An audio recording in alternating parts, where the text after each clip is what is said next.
Marketing can't wash away the gaps in product. Like, what's the point in having the best answer if nobody can execute on it? Ainul Huda is currently serving as the Chief Growth and Operating Officer. Across his career, he has worked across multiple companies spanning across industries, starting from WeWork, Deloitte, Condé Nast, Citibank, and many more. Things has happened in a very unexpected but exciting way, and I just learned to embrace it. What is that one thing about growth that most leadership is getting wrong today? The growth can't just be a marketing function, but growth is the operating principle for a company. Was there a point where you took a risk, but now looking back, you're glad you took it? I decided to come to the US for my business school. It was 2008. Financial crisis had just started. Yes. In fact, Lehman just went under. I was like, what have I done? But now looking back, after now nearly more than 15 years, it seemed one of the best decisions I could have taken. Most of the brands are hesitant to franchising out their content creating part of the business. So do you think that is kind of impacting the media houses or the industry as a whole? A very good question. I do think the answer is yes. Increasingly, content has become a commodity, whether we like it or not. And with AI, my goodness. Yeah. But what is one particular streamline you should double down on when it comes to your distribution of time? I think research the company like nobody's business. The more they can articulate, that's the way to my heart. Leadership without execution is just theater. Hi everyone, welcome to Season 2, Episode 2 of Mindset Mixtape. I'm your host Lanija, and today again we are going to explore stories behind LinkedIn titles.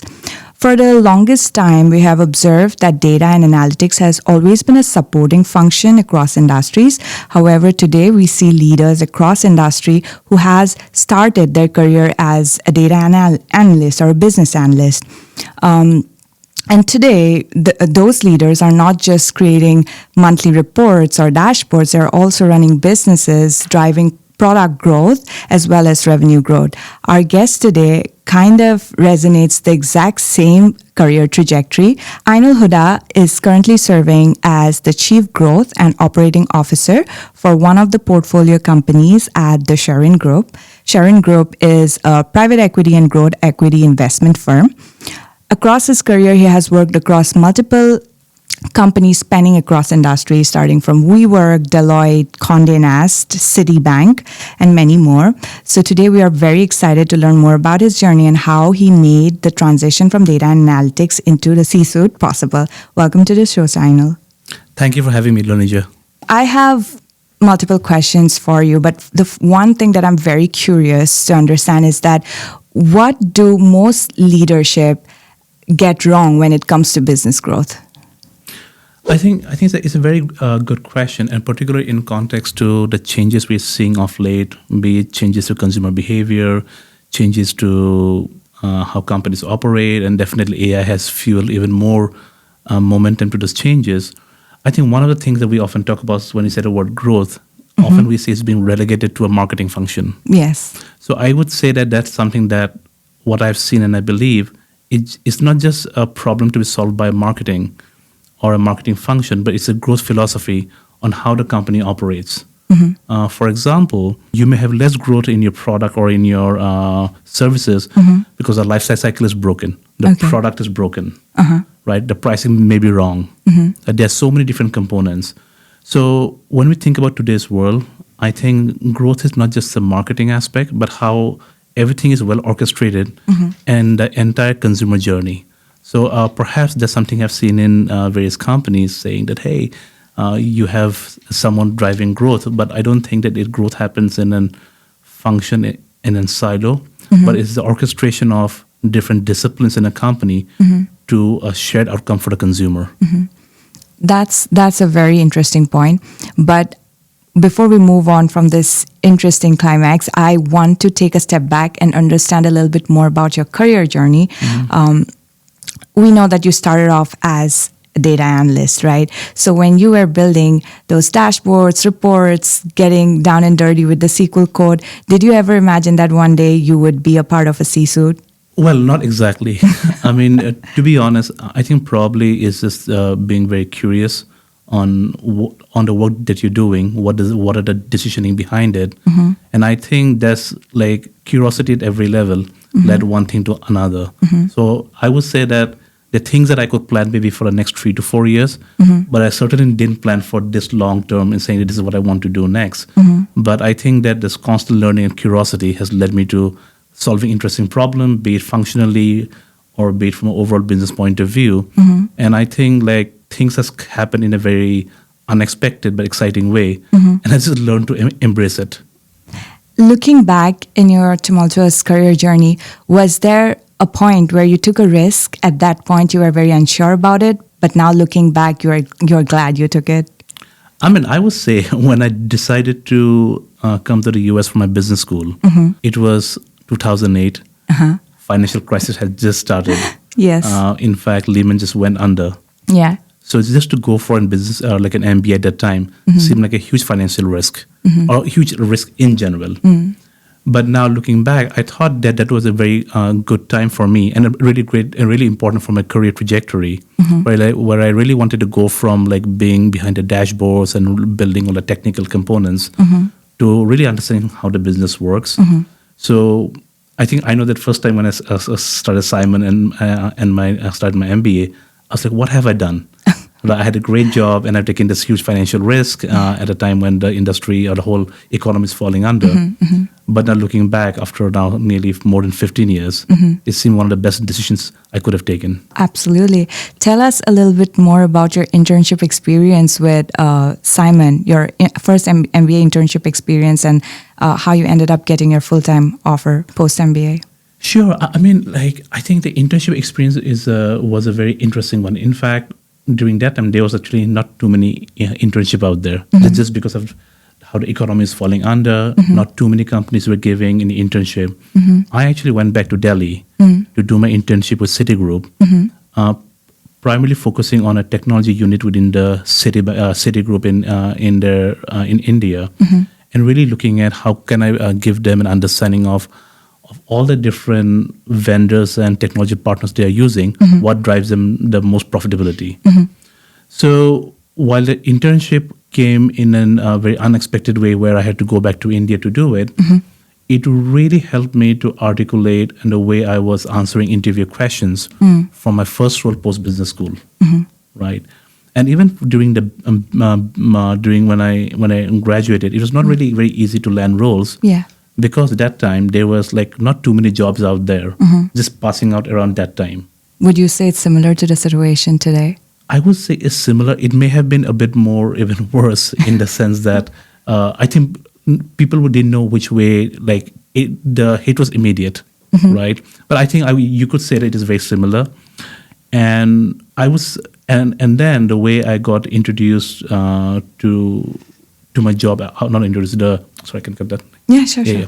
So the way I got my first job post Simon School was actually through a lot of networking through one of like Simon's alumni, who ended up becoming a good friend and a mentor. But when I was going through the interview process, it was actually many interviews. What they really liked is what I did actually during my internship. Of course, I had a lot of work experience before I came to my business school, but the fact that it was very different to what I was doing previously, and could connect a lot of the questions, what they were asking, to my internship experience. I think it really helped me to land my first role. But of course, even getting the interview at that time, it really took a lot of going above and beyond in terms of networking with the alumni. Why do I think that I'm the right person for the right role, and so on and so forth. And obviously, there are multiple caveats involved when you think about, getting your first job out of your MBA. But what is one particular streamline you should double down on when it comes to your distribution of time? I think research the company like nobody's business. I think it could be in any economy, any time, but particularly when times are hard, most managers, most alumni, or any corporate houses, they get hundreds and thousands of people. Absolutely, right? Yeah. And of course, there are functional skill set that you highlight, like why you think you're the right person in terms of the skill sets you have. But people generally underestimate in terms of if you can really articulate what the problem you're trying to solve for the company, and that you understand what they're trying to solve for and how you can help them. Okay. And generally, and even now when I interview people or when I meet somebody who wants looking for a job from me, the more they can articulate, that's a way to my heart. Okay, do you understand what I'm trying to solve for? Yeah. And then your ability to articulate that, how you can help in that process. Okay. That's a very good pointer for the fresh grads. So post your MBA and your first job out of college, as you started your corporate journey, at what point that you realized that just presenting the numbers, presenting the insight, that's not enough. You have to be in the other side of the table where you are influencing the decisions. I think it was pretty early on when I started my first job. In terms of, I think I already had some experience pre-MBA in terms of presenting numbers or making sense of the data. But the more time I spent, not just explaining what the data meant, but taking that and what can be done with that, Okay. and how it will impact the business from a revenue and a consumer point of view, what timelines. I think the more I presented from that angle, it allowed me to connect with senior leaders at that time very well. And they actually found the conversation a lot more enriching or fruitful for them at that time. So, and then of course, the more and more I did that, my switch from going from analytics or data to more of operational role or marketing roles and so on, it did come with one of my managers and leaders. They said, okay, I think that you understand the numbers, you can work with people well, and you can explain what things can be done. Would you want to do this? And the moment they presented the opportunity, I jumped on it. So I didn't guess, okay, do I want to stay in pure data role? I was like, no, this is something new. And I was excited by it. So I think it's not just a one point in time, but when you see that you're doing something is working well for the company, for your team, and for yourself, and the opportunity presents itself, you have to jump on it. Yeah. Obviously, that process is within the same corporate organization. Yeah. That becomes a better transition. Exactly. Yeah.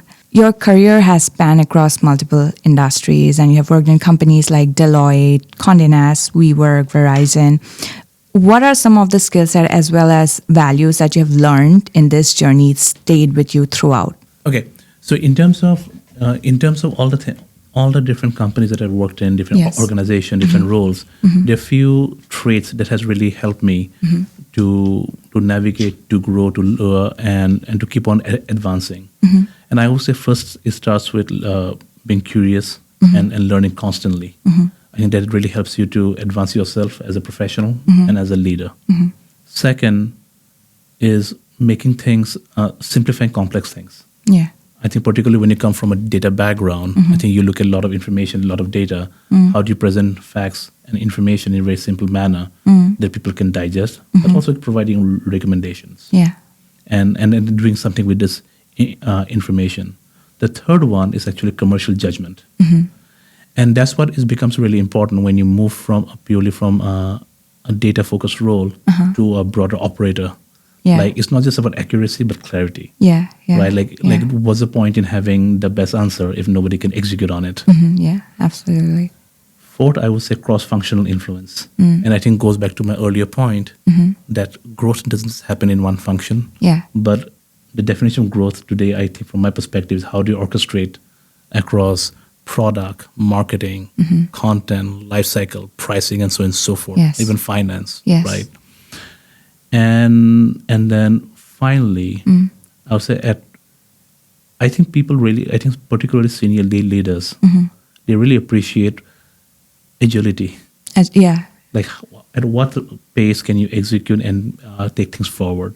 So I think those are the 4 to 5 things that are really important that I think I've tried to stay true to as I have gone from different companies, different roles, and so on. Thank you, Ainul, for that. The next question I have for you is something that's very generic, but also this is something that my mentor always told me, that always ask people who have achieved the things that you want to about their turning point in their life. So I want to ask you that what was that turning point in your entire career journey that was the aha moment for you? I think I would say probably it were 2 or 3 things. Right? Not just probably there isn't one single turning point. I mean, when somebody, I think I would think about, and in fact, one of my mentors said, career is not a sprint, it's a marathon. Yeah. Right? And when you go through a very long run, at each point you learn something new. As I said earlier, the first time when I was a data analyst or a business intelligence engineer, I was working in London and India. I was really curious about what were the decisioning that went around the data I was I was building and providing.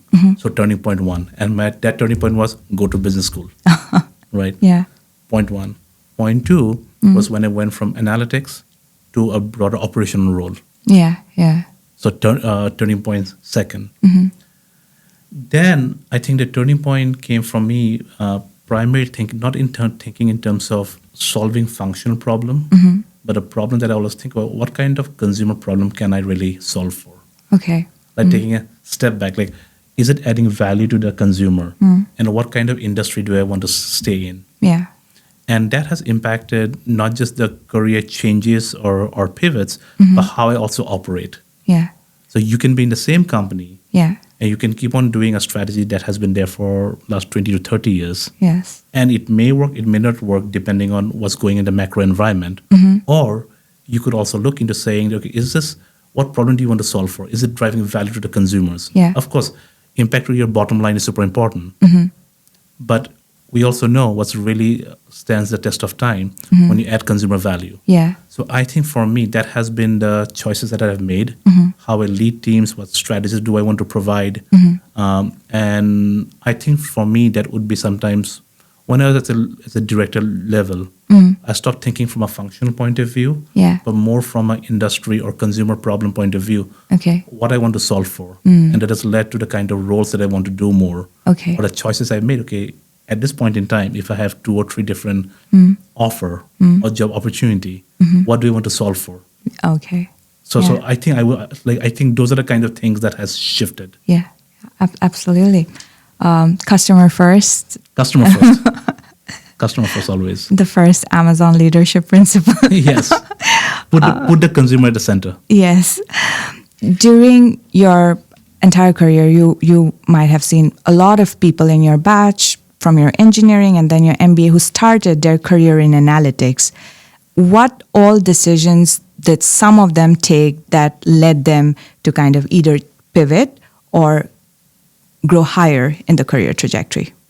I think you really have to be passionate Yes. about the problems you are solving for. Yeah. I think look, there is no one right path for people to grow in their career. I mean, I personally have grown in a very non-linear fashion.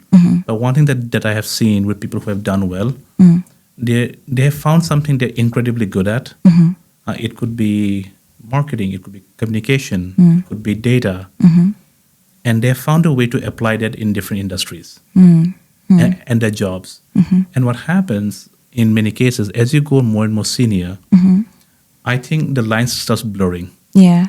right? Like somebody who could be starting as in a liberal arts major, Yeah. they could end up running a huge data org, right? Or somebody Yeah. who's studying the data side, Yeah. they could end up being a CFO or a CEO. Okay.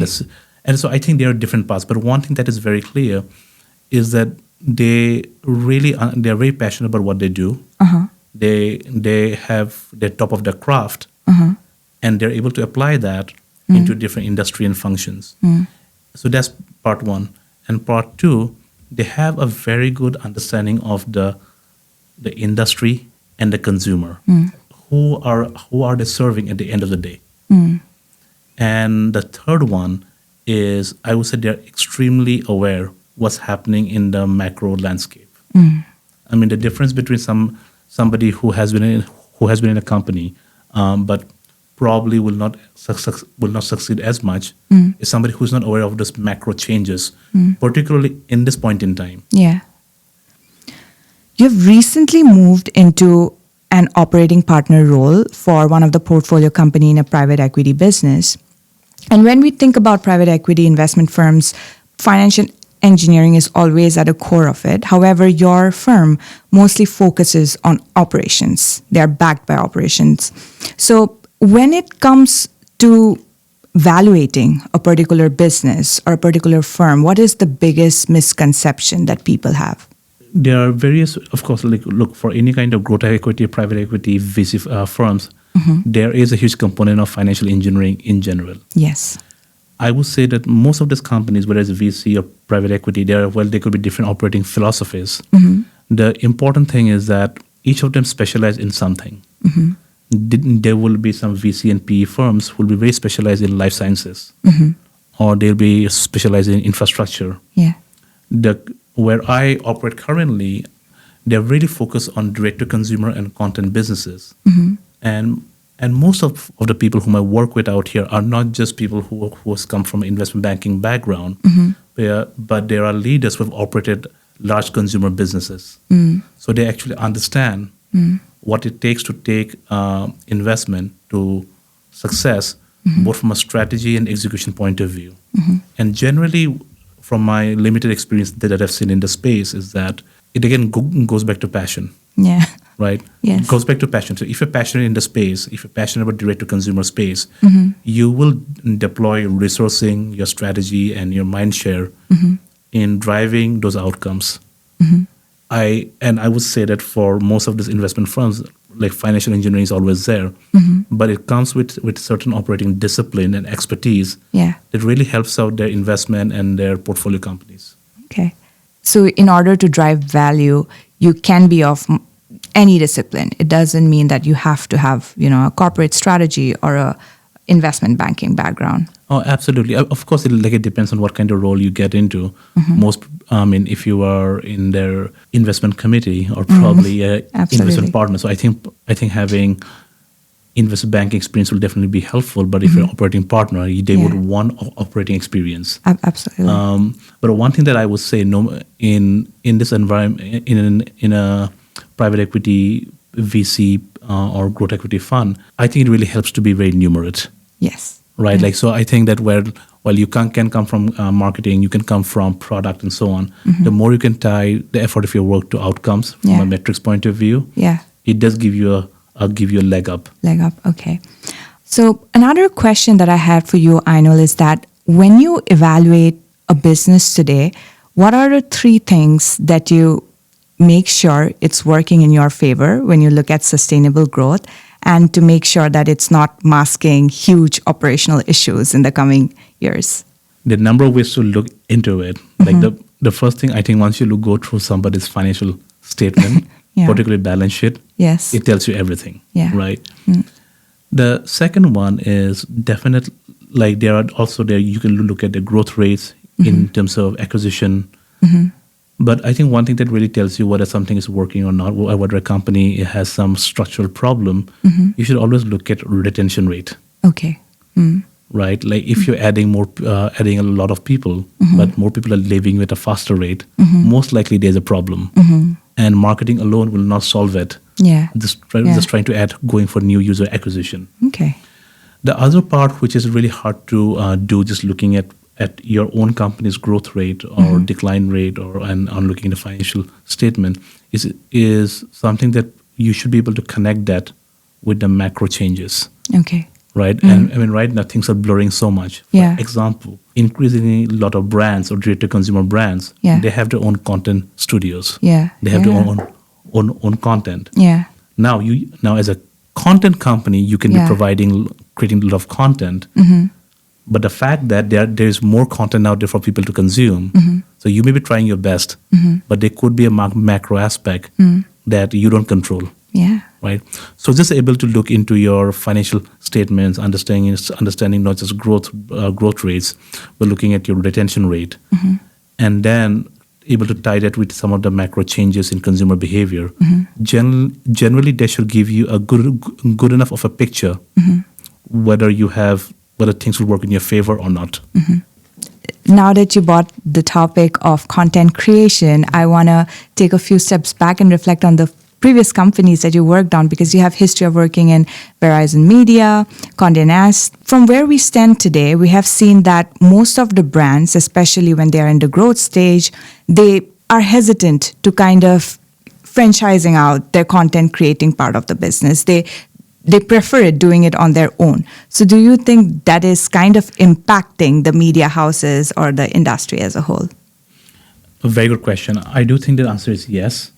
And to my previous answer, I think the lines are blurring. Lines are blurring. And the ability to create content has become so easy. And increasingly, content has become a commodity, whether we like it or not, just because we'll be with creators, with social media, and with AI, my goodness. I do think that a lot of companies, a lot of brands, they want to have a greater control on the creative component. Yeah. And it's not to say that they will not partner with someone else, Yeah. but I do think that it lowers the bar or lowers the barrier in creating new content or creating just content in general, Yeah. right? Yeah. So yes, so I do think that it is impacting different media companies, but also for media companies, I think perhaps it's time to. I think they all realize. I think we all realize the playbook that we have had for last 10, 20 years. It has changed completely, Yeah. and the question is, how do you respond to that? And there are actually very, very few media companies Yeah. that has been able to respond in a very effective manner because the fundamental business model hasn't changed. Yeah. So I think the fact that there is an abundance of content out there, it's easier for companies to create. When I say companies, in these brands, Yeah. like non-media brands, Yeah. it's easier for them to create content. Yeah. For a very handful of companies that has actually changed the business model. I think if you take this in totality, Yeah. it has impacted the media ecosystem in large. A follow-up question to that is that you mentioned that, yes, some of the media companies have cracked the code in how to beat the dip in traffic that's happening with search and build a loyal audience base. What do you think is the golden rule to keep it sustainable? Look, when we think about media, and probably we should increase the aperture to different kind of media, right? So it's not just publishing. Yeah. You've got media like Netflix, Yes. media like Disney, Yeah. and then you also have media like New York Times. Yeah. I do think that there is probably the largest scale. I think the winner takes all almost, Yeah. Yeah. right? Because absolutely. the biggest likely be Disney, Netflix, and I think they dominate. In terms of when you think about the new media opportunity that will arise, and this is what I'm seeing in different companies that I sit close to, is whoever can create a lot of value for consumers beyond just reading one more article. Yeah. Right, because the challenge had been for the longest, like the challenge we face now, this abundance of content. Yeah. Just making somebody read one more piece of content and Yeah. putting an ad is not going to solve your problem. Yeah. So then the question comes, what do we do? Yeah. And the answer is not even just, okay, let's do subscription. Yeah. So subscription is a means to an end. Yeah. The end is, what is the value we are adding? So today, if the value is, we'll just give you one more piece of content. If the content category is not specialized, you'll find abundance of the content everywhere, including in LLM models and AIs. Yeah. Right. Yeah. So what my thesis is, and what I have been working through of late, Yeah. is how do you go from brands or as a media house just having content and having to monetize the content to just giving them more content? Is so how do you take them in a journey through a product experience Okay. that lets them to enrich their lives better? It could be, so let's say as an example, you may be in the finance category or investing category. So perhaps you use your content to draw them in to add value through content, through podcasts, through written articles and videos. But once they land on your platform, perhaps you find ways to control the consumer journey, how to invest in real estate, how to invest in different categories or different businesses. And when I say invest, not just tutorials, but giving them the tools Okay. or helping them or giving them deals and access which they wouldn't haven't had before. It could another example could be that, let's say if you're in the cooking category, I think there's enough content, people talking about recipes and cooking. Yes. Yes. Right, so that's not, and it'll just keep on growing. Yeah. But perhaps the opportunity is, okay, going from having somebody just look at more recipes, but giving connecting just looking at recipes to say, how do I create healthy meal by giving them a calorie counter? Yeah. Yeah. If you have a calorie counter, you go from somebody using your product just once a while to creating a habitual loop. Yeah. Yeah. Right. So ultimately, so you have to think about your content product that creates habitual loop, and it just shouldn't be, from my perspective, just more content alone. Yeah. It could be that you actually take an action Yeah. that helps enrich the consumers' lives. Oh, that's actually very interesting. honestly. But now that I think of it, it's like Bigger Pockets started as a content first page. Like that's how I came Yeah. to know about Bigger Pockets. And for reference, Ainul is the chief operating officer of one of the portfolio companies that has Bigger Pockets as one of their sub companies. And I came into their page because I was interested in the content. And later on, I realized that, oh, there is a whole new portal where you can add zip codes and then even, get brokers on board. And then, there's a huge product following just a piece of content. And I think that and I think there is permission from the consumers for the different companies Yeah. to help them live their lives better beyond just content alone. Yeah. Like give them the tool and the access, Yeah. right? And they're Yeah. very interesting things that are happening. And I think that's what will lead to new content companies or new media companies emerging. And I think the answer is not that whether you're a content or a media company, that you're a company that's solving a specific problem. Yeah, absolutely. Okay, Ainul. So one question that I have for you is, what is that one thing about growth that most leadership is getting wrong today? I think when most companies think about growth, I won't say most many companies think about growth, they think often that it's more of a marketing function or it's a marketing growth. And marketing can't wash away the gaps in product, gaps in maybe life cycle, maybe gaps in pricing, and it's the overall business model. Yeah. So the growth can't just be a marketing function, Yeah. but growth is the operating principle for the company, how you orchestrate all this different function for a shared vision for the best consumer outcome. Well, industries are evolving and so is leadership. What would you say that are some of the traits that would separate the good leaders from the rest? Leadership without execution is just theater. Great leadership is ability to turn direction into motion and more motion into measurable outcomes. Yes. So, Ainul, you have led organization with hundreds of people. At one point, I was also one of the people. So what is one leadership style that you swear by? I would say empathy. I mean, look, like there are various people have different styles. I think probably empathy and being direct, Yeah. it can exist at the same time, Yeah. Oh. and it's not necessarily in odds. And so probably it's not one, it's two things. If you just have an empathy but you cannot be direct, it's an issue. But if you're direct all the time, Yeah. but you cannot have empathy, that's a problem That's too. the problem. Yeah. So generally, like especially when you're managing a large team, moment you go from more than 20, 30 and you start managing 300, 400 people globally, it's very hard to have, it's hard to manage them in a consistent manner and make sure that they understand they share your vision and so on. Yeah. So while I think you can keep on presenting and you can have your leaders who report up to you to help you do that, the way that personally that I found effective is to managing through both empathy and being direct about it. Yeah. Well, thank you so much, Ainul, for joining us today. Really appreciate it. And stay tuned for episode 3 coming up next week.